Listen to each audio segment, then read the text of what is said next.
Impresionante lo que está sucediendo, ¿verdad? En el caso de la Segunda Guerra Mundial, en 1939, Estados Unidos entra a la Segunda Guerra Mundial para defenderse.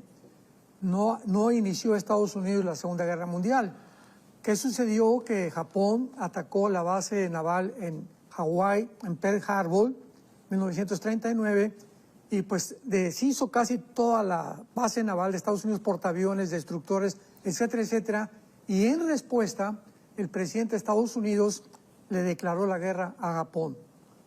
Y vemos claramente que conforme avanzó el tiempo, pues soltaron la bomba el 6 de agosto, 3 días después la segunda bomba en Hiroshima y en Nagasaki, que mató casi 100,000 personas o 100,000 japoneses en estos 3 días nada más. Y esto fue la razón por la cual se detuvo en un barco, firmaron en el océano, firmaron en el océano Atlántico, firmaron la paz totalmente entre Japón y Estados Unidos.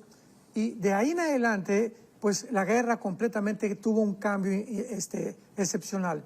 Entonces, aquí hay un principio principalmente moral que podríamos nosotros determinar. Vamos a compararlo con 10 personas en una balsa, en medio del mar, un barco que se acaba de hundir, y nada más caben 10 personas en esa balsa. Entonces, de repente vamos, los que estamos arriba de la balsa, remando, y aparecen 2 flotando por ahí, 2 personas vivas que se quieren subir a la balsa. Entonces, les decimos, si ustedes se suben a la balsa, nos vamos a morir todos. Entonces, aquí el principio es, ¿verdad?, que se tienen que morir 2 los que estaban queriendo sobrevivientes para que sobrevivieran los 10 en la balsa, porque si hubiéramos uno más en la balsa iban a morir. Así pasó con la Segunda Guerra Mundial y es algo parecido con lo que se está tratando actualmente. En la Segunda Guerra Mundial, si esta bomba atómica no hubiera sido soltada sobre Hiroshima y Japón, donde murieron 100,000, hubieran muerto más de 1 millón de personas. O sea, que aparentemente fue algo trágico. El doctor Oppenheimer, Enrico Fermi, que fueron los que contribuyeron para el desarrollo de la bomba atómica, estaban con sus conciencias bastante lastimadas porque sabían que traían en su conciencia el cargo de tantas personas muertas. Pero viéndolo a largo plazo, nos damos cuenta que fue algo que impidió que murieran mucho más personas. Y todos quisiéramos, ¿verdad?, que nadie muriera. Pero como dice también en la Biblia, es preferible que uno muera a que mueran 50 personas, cuando discutieron los Caifás y los sacerdotes la muerte de Jesucristo. Entonces ahora, ¿verdad?, gracias a Dios que pues no hubo muertos, fue una bomba quirúrgicamente dirigida a más de 60, 70 metros de profundidad de la tierra, y pues los que murieron posiblemente han de haber sido algunos científicos que se encontraban ahí en Fordo, ¿verdad?, que es la base que no es nuclear. O sea, Israel tuvo mucho cuidado de no bombardear ninguna base nuclear, como la que está en Bushehr, que es la que aparece en Jeremías capítulo 49, en la zona de Elam, que tiene que ser algún día bombardeada para que se cumpla la profecía de Jeremías 49. Y ese está junto al Golfo Pérsico, al sur del Golfo Pérsico, del lado occidental. Entonces eso es muy peligroso porque hubiera hecho lo que hizo Chernóbil en Rusia en el siglo pasado. Entonces, gracias a Dios que fue precisamente localizada esta facilidad que se está desarrollando el uranio, pero que no era nuclear. Ni la bomba era nuclear, ni tampoco lo que bombardearon era nuclear. Ok. Ahora, pero, bueno, y en cuanto a los 9 días de cese al fuego, o cese a las hostilidades, y un día que duró esta, o sea, me parece a mí que... No, impresionante, ¿no? Y por ejemplo, podemos compararlo también, Jonás, con la guerra entre Ucrania y Rusia. Ya Rusia, con un país inmensamente grande, ¿verdad?, no puede acabar con Ucrania, ya casi llevan más de 2 años. Pero aquí vemos a nosotros, a Israel, con casi 9 millones, contra 90 millones de personas en el país de Irán, y geográficamente casi 10 veces más grande Irán. En menos de 10 días acaban con esto. O sea, es impresionante. Y otra cosa que me impresiona también, Jonás, es que no cabe duda que el presidente Trump era la pieza, el instrumento clave de Dios, ¿verdad? Porque se necesitaba un hombre con estas características, donde ya ahorita China y Rusia, que estábamos todos esperando que fuera a reaccionar, porque son íntimamente amigos de Irán, tienen pactos nucleares, pactos militares, pactos de comercio, no movieron un solo dedo. Entonces, esto fue algo tremendo, o sea, se cuadraron, respetaron y se dieron cuenta que estaban tratando con un hombre, el presidente Trump, que no anda por las ramas. O sea, lo que él dice lo va a hacer. Así que, pues, gracias a Dios por esto, porque la calidad y el carácter de ser humanos que se necesita en esta hora tan trágica en la que el mundo está viviendo. Hombres de verdad, hombres de coraje, hombres de valor, hombres que estén determinados con convicciones para cumplir lo que Dios nos manda hacer. Ok, ahora, ayer tuvimos un programa, doctor, donde se estuvo hablando sobre la situación, bueno, un poquito estuvimos comentando sobre esta situación de la guerra y todo eso, y estábamos hablando el tema un poquito escatológico, no entrando al tema escatológico, por supuesto, pero estábamos nada más hablando cómo hay diferentes posiciones escatológicas. Claro. Tener una posición escatológica de alguna forma influye en mi vida, en cómo yo la vivo, ¿verdad? Si yo creo que el Señor viene la semana entrante, firmemente creo que el Señor viene la semana entrante, me imagino yo, digamos, que viene el próximo miércoles, hoy es miércoles, me imagino que si yo creo que viene el próximo miércoles, algunas decisiones voy a tomar en la vida creyendo yo que Él viene el próximo miércoles. Si yo creo que Él viene el miércoles en un año, pues serán diferentes las decisiones también que tome a las de si es en una semana, o si yo creo que Él viene dentro de, faltan más de 10, serán otras las decisiones. O sea, tener una posición escatológica lo orienta a uno a decisiones. Esas decisiones que gente toma, conozco gente que dice no hay que orar por las guerras, ni porque no hayan terremotos, ni porque que el mundo se mejore, porque la Biblia nos dice que se va a empeorar, entonces no oren por eso porque es perder la oración, ¿verdad? Es perder la oración. Entonces la pregunta a usted sería, ¿debemos orar por la situación mundial, las guerras, las personas que están en eminencia, etcétera, etcétera, etcétera? Claro, eso se llama determinismo, o sea, filosóficamente hablando. O sea, ¿para qué voy a orar si todo va a empeorar? ¿Para qué vamos a orar si Dios ya sabe quiénes se van a salvar? Eso se llama determinismo. La cuestión es que Dios no nos manda discutir las órdenes. Es como en la guerra, ¿verdad? Le dice un cabo o un teniente a los soldados, tomen esa colina. Y imaginémonos a los soldados, bueno, pero ¿qué tal si nos matan? Nos van a matar. Usted cállese y usted tome la colina porque usted tiene que obedecer. Entonces, no se trata de discutir las órdenes, sino de obedecer. Jesús dijo orar en todo tiempo, en la mañana, en la tarde, en la noche, orar sin cesar. Y los resultados y las consecuencias dependen de Dios. Entonces tenemos que orar por la salvación de las almas, orar por el pueblo de Irán, por ejemplo, que casi la mayoría de los iraníes tienen 32 a 33 años de edad, o sea, es una nación completamente joven. Y el crecimiento más grande, esto es tremendo, más grande de la iglesia cristiana en el mundo se encuentra precisamente en Irán. Wow. Esto es asombroso. Wow. Y en China, dos naciones completamente, ¿verdad?, totalitarias, dictatoriales, pero es donde más está creciendo el evangelio. Así que pues decir, no vamos a orar porque pues hay terremotos y porque todo se va a acabar, eso es un determinismo. O sea, es una fatalidad tremenda pensar de esta manera. Detrás de todos los eventos, principalmente de las guerras, se encuentra una dimensión espiritual. Ahorita el conflicto espiritual en el Medio Oriente es gravísimo porque es una de las formas como Dios a la iglesia nos pone atentos, nos pone a que subamos las antenas, porque son como banderas rojas para la iglesia, ya que Israel y la iglesia están íntimamente unidos, ¿verdad?, espiritualmente delante de Dios. Israel está como el pueblo terrenal de Dios, la iglesia como el pueblo o la familia espiritual de Dios. Nosotros fuimos encajados en el olivo, dice la Biblia, y participamos de las bendiciones del pacto abrámico, Gálatas capítulo 3, Romanos capítulo 11. Así que es muy importante que recordemos, ¿verdad? En las guerras hay muchos aspectos bíblicos, hay aspectos territoriales, humanitarios, psicológicos, militares, políticos, económicos principalmente y políticos, pero más que nada, bíblicamente, son espirituales. Así que nosotros podemos ver desde el Antiguo Testamento, ¿verdad?, esta dimensión espiritual operando en el sentido de atacar a los líderes. O sea, el ataque es contra el presidente de Estados Unidos, contra Netanyahu, contra el presidente de Canadá, contra los líderes, dictadores o reyes. Y esto lo vemos claramente en el libro de Isaías. Me gustaría en el capítulo 10 de Isaías ver algo interesantísimo que nos muestra claramente lo que el anticristo va a hacer.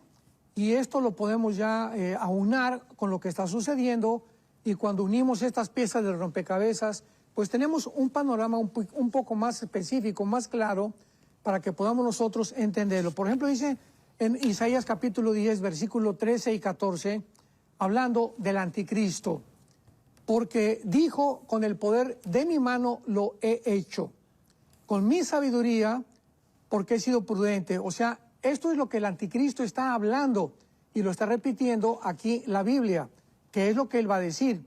Quité los territorios de los pueblos y saqueé sus tesoros, derribé como valientes a los que estaban sentados, y halló mi mano como nido de riquezas de los pueblos, y como se recogen los huevos abandonados, así me apoderé yo de toda la tierra, y no hubo quien moviera ala, ni abriese boca, y graznase. Vemos nosotros que la entrada del anticristo en el mundo es ¿qué cosa? Apoderarse completamente de toda la tierra. Y dice el versículo 20 y 21 del mismo capítulo: acontecerá en aquel tiempo que los que hayan quedado de Israel y los que hayan quedado de la casa de Jacob nunca más se apoyarán en el que los hirió, o sea, en el anticristo que hizo un pacto anteriormente con ellos, sino que se apoyarán en Jehová, el Santo de Israel. El remanente volverá, el remanente de Jacob volverá al Dios fuerte. Esto es muy importante porque vemos claramente que lo que está sucediendo actualmente en Israel es un conflicto de identidad. Hace poco estaba leyendo algunos artículos acerca de la famosa Agenda 2030, que ya está desde el 2015 programada. Pero el centro de la Agenda 2030, fue lo que más me impactó, hace apenas algunos días lo acabo de constatar, es el programa de la identidad de género. ¿Por qué una agenda, por qué los políticos, diplomáticos, politólogos, filósofos se enfocan tanto y por qué le han dado tanto importancia a la identidad de género? Una cosa que me sorprendió es que nunca mencionan en la agenda la palabra sexo. Únicamente usan la palabra género. ¿Por qué? Porque el ataque es a la identidad. O sea, estas personas que planearon esto y que están desarrollando su plan, tanto en el Medio Oriente como en el Asia Central, como también aquí en el continente americano, tienen por objetivo confundir nuestra identidad. Y cuando recordamos que Daniel, cuando llegó a Babilonia, en el capítulo 1 del libro de Daniel, lo primero que el rey Nabucodonosor hizo fue, ¿qué cosa? Confundir su identidad. Les quería quitar sus costumbres, sus tradiciones, cambiarle su nombre y cambiarle su religión. Porque cuando el diablo cambia y logra cambiar nuestra identidad, ¿qué sucede? Pues nos confunde. Y es lo que ha tratado de hacer con Israel. Ha tratado de confundirlos y repetirles: la tierra no es de ustedes. Ustedes, como se está repitiendo inclusive en medios cristianos, ustedes ya no son el pueblo de Dios. Ya Dios no tiene que ver nada con ustedes. Ustedes pecaron, ya Dios los abandonó. Y este ataque a la identidad, tanto nacional como individual, de los seres humanos, es precisamente donde se encuentra el mayor veneno para poder dañar y confundir nuestra identidad, tanto de género como hombre y como de mujer, como nacionalmente como de gobierno. Entonces, todo esto nos habla de una guerra espiritual, y es lo que le llaman los árabes, principalmente los grupos terroristas, la Guerra Santa. Cuando en 1970, 80, en esa década se inició Yasser Arafat, usaron el nombre Yihad, con Y, la Yihad, que es la Guerra Santa, porque en el Medio Oriente todo es completamente diferente al hemisferio occidental. El Medio Oriente es religión, religión, religión, Alá, Alá, Alá. Todo está relacionado con la religión, no así en el hemisferio occidental. Entonces, todas las guerras, ellos les llaman yihad, o sea, son guerras religiosas. Entonces, la enfrascan, la enmarcan de un concepto, una conceptualización religiosa santa, para que ellos puedan justificar las matanzas, las masacres y todo lo que han hecho, sobre todo el 7 de octubre. Entonces, esto es un conflicto, no cabe duda, de carácter espiritual, principalmente donde los poderes del mal saben que les queda poco tiempo y van a continuar con esta presión contra Israel de parte de Estados Unidos y otras naciones para que ellos puedan convencerse que se van a quedar solos. Yo pienso que, para finalizar este punto, que si Netanyahu muere o si él ya no queda al frente ahorita de Israel, Israel acabaría completamente abandonado para ser vulnerable y ser infiltrado por el anticristo. El libro de Daniel, que es un libro maravilloso, donde se encuentran las principales profecías de los últimos días. En el capítulo 10, el Espíritu Santo nos revela un escenario donde Daniel estaba orando y un ángel de Dios es enviado a la tierra para que le comunique a Daniel el programa de Dios que se conoce como la semana 70 de Daniel, o las 70 semanas de la profecía de Daniel, que está en el capítulo 9, y pueda Israel tener un concepto, una seguridad de todo lo que Dios va a hacer con Israel, porque Israel es y sigue siendo el centro de las Sagradas Escrituras. Entonces, en el capítulo 10 vemos nosotros de qué forma estas entidades espirituales que se llaman en el Nuevo Testamento, Efesios 6:12, principados satánicos, gobernadores de las tinieblas, han operado en todos los imperios del pasado, comenzando con el imperio egipcio, que fue el primero que persiguió a Israel, el imperio asirio, babilónico, los medos persas, los griegos y los romanos. Estos principados invisibles que el mundo todavía no se da cuenta y pocos cristianos han podido crear conciencia de esta realidad, son los que están operando en todo aquello que se desarrolla en el mundo, como las guerras espirituales. Por ejemplo, en Daniel 10 dice el versículo 13 que cuando Daniel comienza a orar, se le aparece el ángel Gabriel y le dice el versículo 12 a Daniel 10:12, no temas, desde el primer día que tú dispusiste tu corazón a entender y a humillarte en la presencia de tu Dios, fueron oídas tus palabras. Y yo he venido a causa de lo que tú has orado. Mas el príncipe del reino de Persia, o sea, el Sahar Malkut en el hebreo, que significa el principado o el satánico que gobernaba en aquel tiempo lo que es actualmente Irán. Esto es importantísimo porque Irán vuelve otra vez a cobrar publicidad y ahora sí comienza el mundo a hablar y a mencionar mucho más más renombre de la nación de Irán. ¿Por qué? Porque fue el principado que se opuso en tiempo de Daniel para que Dios no pudiera revelarle a Daniel el programa ni a su pueblo, que es Israel, cuál era el programa cronológico que tenía Daniel, Dios para ellos. Y el príncipe de Persia, ¿verdad? Dice la Biblia que se opone, dura 21 días, y tiene que entrar Miguel, el arcángel de Dios, a un conflicto en el aire, cósmico, espiritual, invisible, para ayudar a el ángel que vino de parte de Dios. Esto es increíble, porque tuvo que intervenir el arcángel, porque aparentemente el ángel que mandó Dios no podía terminar la guerra con el principado satánico, dándonos a entender el poder tan grande que tienen los principados satánicos de Satanás. Porque Satanás es el rey, ¿verdad? Allá en el área espiritual de maldad, le siguen los príncipes, que son los principados satánicos, los gobernadores de las tinieblas, y los demonios, que son los que hacen el trabajo sucio, o los soldados.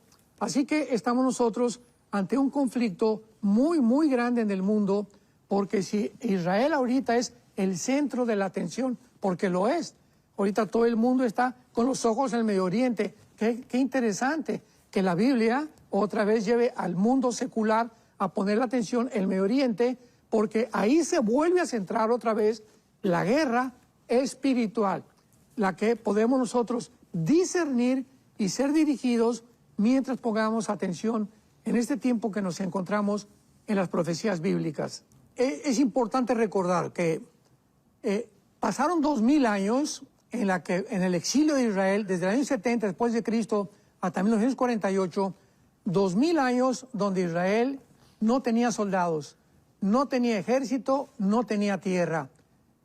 Y en 1948 se vuelve a unir otra vez Israel y se levanta un ejército de las armas paganas y de contrabando que les dieron en el 48 a algunas naciones para luchar contra las naciones árabes que los atacaron en el día de su independencia, el 14 de mayo de 1948. Pero en la antigüedad, toda la historia del Antiguo Testamento son guerras. Y esto es importante para nosotros como cristianos. Las guerras de Josué, las guerras la primera guerra, por ejemplo, Abraham, en el capítulo 14 del libro del Génesis, tiene una guerra contra el príncipe o contra uno de los reinados de Irán en aquel tiempo. Esto es increíble. O sea, el primero en entrar en guerra fue Abraham, ya peleando para defender la tierra. Pasó el tiempo, se formó la nación de Israel y se forma el ejército con Josué, donde entrenan el libro de los jueces, y todos son guerras porque Dios nos enseña que lo que enfrentó Israel terrenalmente, físicamente, en el Nuevo Testamento es espiritualmente. O sea, nos preguntamos, ¿de qué nos debe saber nosotros las guerras del Antiguo Testamento? Porque ilustran las guerras espirituales del Nuevo Testamento. Ahora ya no tenemos lucha contra sangre y carne, Efesios 6:12, como la tuvo Israel. Entonces ahora nuestra lucha es espiritual. Y si nosotros no sabemos pelear como peleó en el 48 Israel, se levantó y se sublevaron a el ataque que querían aplastarlos otra vez, la iglesia va a pasar exactamente lo mismo. ¿Por qué Israel no ha podido ser vencido? Porque existe Dios, y existe Dios porque existe Israel. ¿Y por qué existe la iglesia? Porque las puertas del infierno no prevalecerán contra nosotros si nosotros nos levantamos como Israel en el 48, que después de 2000 años se vuelven a subir al caballo, vuelven a tomar las armas y han tenido ahorita más de 73 años que no dejan las ametralladoras ni los rifles. Así que nos encontramos los cristianos también en un punto donde si dejamos de pelear y si olvidamos cuáles son nuestras armas de la luz y nuestras armas espirituales, vamos a ser derrotados. Y la Biblia nos muestra claramente que la iglesia va a terminar en la apostasía. Va a haber un remanente, como lo hubo en el Antiguo Testamento, de muy pocos judíos que obedecieron, y es el remanente que va a ser salvado también al final de los días. Y de la misma forma en la iglesia hay un remanente. En todas las iglesias del mundo hay un grupo muy pequeño de cristianos fieles que saben cómo pelear la guerra espiritual y son los que van a sobrevivir. Los demás cristianos van a ser pisoteados principalmente porque de cristianos no tenían absolutamente nada más que el nombre. Iban a la iglesia el domingo, iban de vez en cuando y gritaban y buscaban emociones y buscaban sentir a Dios. Nunca tuvieron una comunión con Cristo, nunca siguieron a Jesucristo realmente a través de la Biblia. Y son los cristianos que van a caer y están cayendo ahorita como fichas de dominó.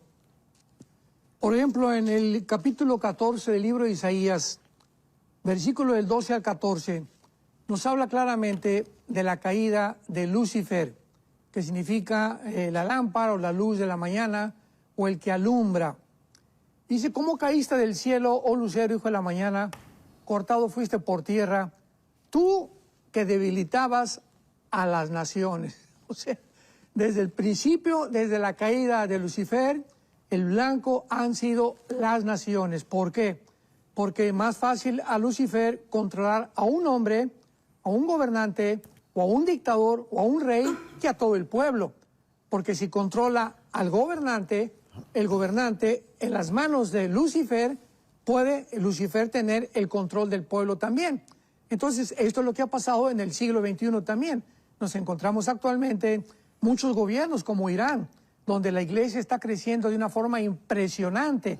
El pueblo de Irán está en contra de los líderes, pero los líderes, los ayatolás, son los que están atrayendo la atención del mundo, pero no el pueblo.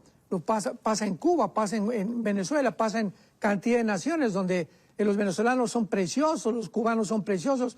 México es un país lindo, hospitalario, pero son los gobernantes los que están trayendo la desgracia, la explotación, lo que están haciendo que realmente los poderes de las tinieblas ataquen al pueblo. Y si nosotros en un país que vivimos, teniendo un gobierno que no está a favor de la Biblia, ni tampoco de la familia, ni tampoco del matrimonio entre hombre y mujer, tenemos los cristianos en la iglesia que cerrar filas y guardarnos porque el ataque viene contra nosotros. Entonces, este es el ataque espiritual de Satanás. Tenemos que entenderlo. Es a las naciones, a los líderes. Por eso 1 Timoteo 2 nos manda orar por los líderes, porque claro, por ello tenemos paz y armonía. Y dice a continuación que Satanás decía en su corazón: subiré al cielo, junto a las estrellas levantaré mi trono y me sentaré en el testimonio a los lados del norte. ¿Cuál es el programa de Satanás? Atacar las naciones y él levantarse sobre todos los demás. El control sobre los seres humanos. ¿Cómo lo está haciendo en el siglo XXI? Lo está haciendo atacando ya ahorita a los niños.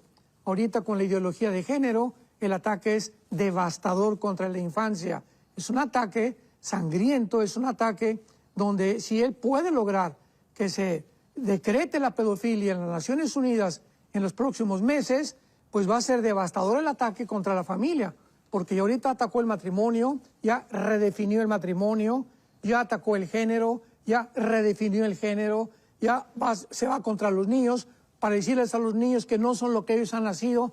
Y si no estamos conscientes de esto, y si no nos damos cuenta por dónde vienen los dardos de fuego de Satanás, pues vamos a caer. Entonces tenemos que estar protegidos para entender otra vez que si no ponemos nuestros ojos en lo que pasó, por ejemplo, el 7 de octubre con el ataque de Hamas que acabas de mencionar, fue un ataque sangriento y devastador que nos habla que si rompieron las barreras los grupos terroristas y entraron a Israel, la nación que supuestamente está protegida por Dios, es porque bajaron la guardia.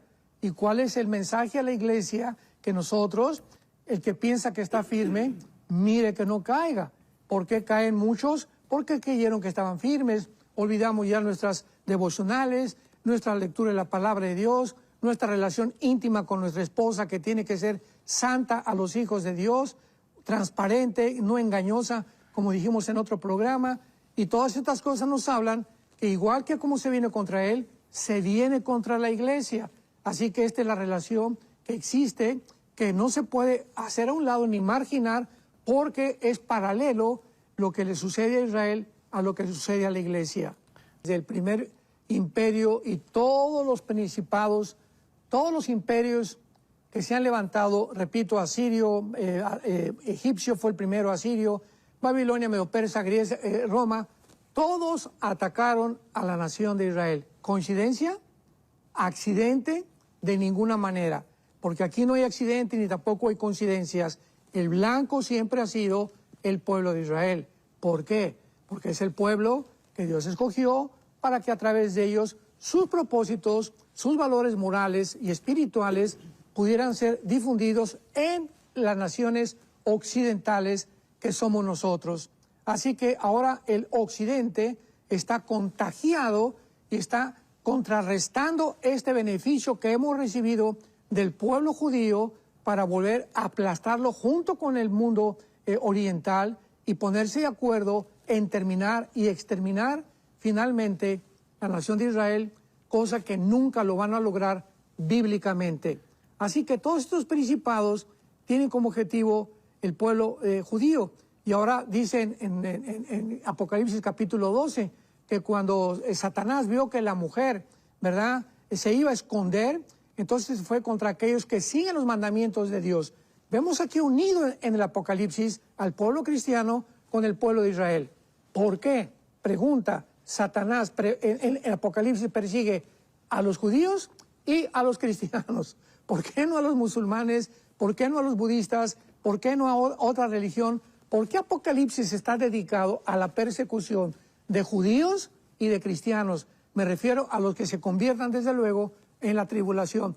Porque es el mismo odio, o sea, él sabe que estamos completamente unidos, tenemos la misma Biblia, tenemos el mismo Mesías, por supuesto, los que ellos han aceptado a Cristo como Salvador, y tenemos el mismo fin. Vamos a reinar juntamente en el reino milenial.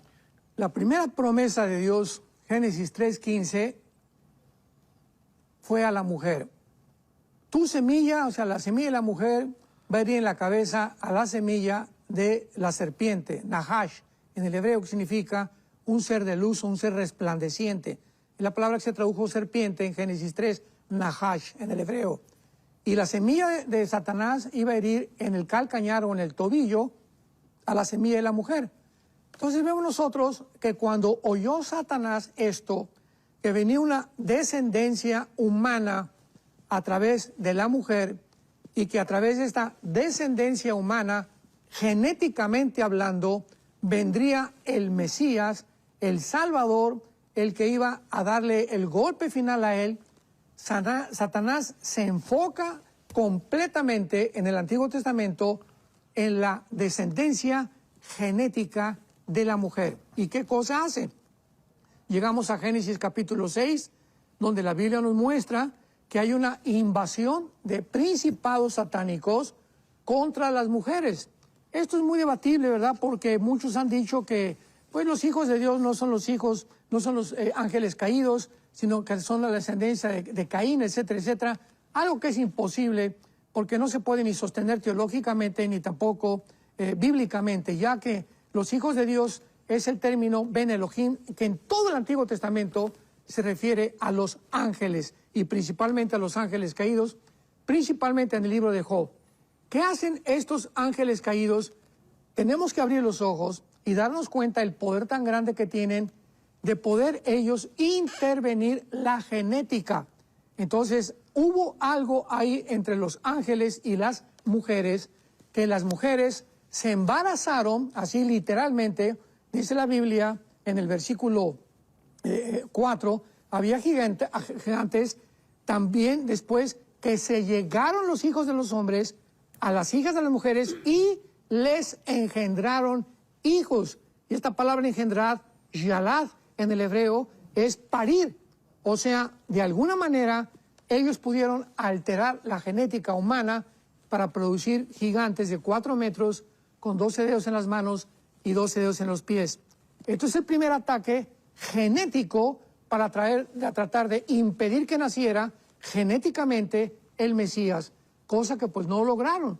Entonces vemos que estos gigantes llamados los Nefilim, que viene de la palabra Napal, en el hebreo significa los caídos, fueron los que en Números capítulo 13, cuando Moisés mandó a los espías, a los 2 espías, estaban los gigantes en la frontera de la tierra de Canaán, cuidando que el pueblo de Dios, que Dios había escogido, no entrara a la tierra prometida, porque si entraban a la tierra prometida, ellos ya la habían infectado genéticamente.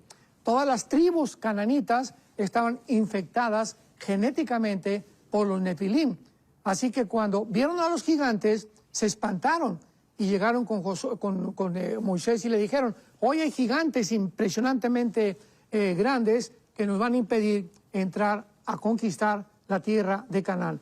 Y así todo el Antiguo Testamento vemos que estos gigantes o estos Nefilim vivieron en este planeta 1000 años. El que los acabó, según Samuel capítulo 21, fue el rey David. El rey David mató a Goliat, nos acordamos que tenía 4 hermanos más y que era de Gaza, donde está actualmente el grupo de donde vienen los filisteos y están ahorita los de Hamás. Qué interesante es que el mismo lugar geográfico, el mismo territorio geográfico, sea el mismo que se está repitiendo en el siglo XXI, donde viene el ataque contra Israel, porque el mayor ataque en el Antiguo Testamento contra los judíos fue de los filisteos. Entonces vemos nosotros de qué forma David acaba con ellos, y ahora hay un versículo muy, muy interesante en Isaías capítulo 26, que siempre me llamó mucho la atención, de estos misterios maravillosos que están encerrados en la Biblia y de estas cosas tan profundas que la Biblia tiene, porque tengamos cuidado cuando ya creemos que todo lo conocemos y que si yo en el seminario no me lo enseñaron, bueno, pues entonces no está en la Biblia. Hay que seguir leyendo la Biblia, por el amor de Dios, es la mente de Dios. O sea, no nos pasaría ni 500 años en poder comprender las maravillas que Dios tiene para nosotros. Veamos lo que dice Isaías 26, versículo 14. Leámoslo con mucho cuidado. Esto es muy interesante porque esto nos muestra el origen de los demonios, porque los demonios es un misterio que por mucho tiempo se ha debatido de dónde salieron. Sabemos que los ángeles los creó Dios, pero los demonios, ¿de dónde salieron? Dice así: muertos son, Isaías 26:14, muertos son, no vivirán. Han fallecido, no resucitarán, porque los castigaste y destruiste y deshiciste su recuerdo. Esta palabra muertos o fallecido es la palabra Refaim, con PH intermedia, que es el nombre de los gigantes en Deuteronomio, en el libro de los Números, en el Antiguo Testamento. Los refaitas eran los gigantes en el Antiguo Testamento, o los nepilim en el original hebreo, pero es la tribu de los refaitas que eran gigantes. Qué interesante que nosotros sabemos que todos vamos a resucitar, ¿verdad? Los buenos y los malos vamos a resucitar. Pregunta: ¿a quién está refiriéndose el Espíritu Santo? ¿A qué personas, entidades que no van a resucitar? No resucitarán, y lo dice los refaitas. O sea, cuando se mueren los gigantes que los mata David y dejan de existir, como era una raza híbrida, hay una posibilidad muy grande que los espíritus de esos gigantes, que eran la raza híbrida, que no podían tener la salvación jamás, hayan sido y son actualmente los espíritus de los demonios. Y esto, ¿verdad? Pues ya están de acuerdo la mayor parte de los escatólogos, aquí en Estados Unidos, en Europa también. Esto es una posibilidad, no podemos asegurarlo, pero es una de las posibilidades más grandes que existen de que estos demonios hayan tenido su origen en los gigantes y por eso andan vagando sin cuerpo. Y esta es la razón por cual los ángeles y los demonios son dos entidades diferentes. Los ángeles tienen cuerpos, como vimos en el libro de Daniel, que se manifiestan, pero los demonios no tienen cuerpos. Necesitan animales o seres humanos para entrar en ellos y descansar, porque viven un tormento eterno por no encontrar reposo. Entonces, hay que diferenciar, muy importante, que los ángeles caídos no son los demonios, son dos entidades completamente diferentes, completamente diferentes, completamente diferentes, completamente diferentes.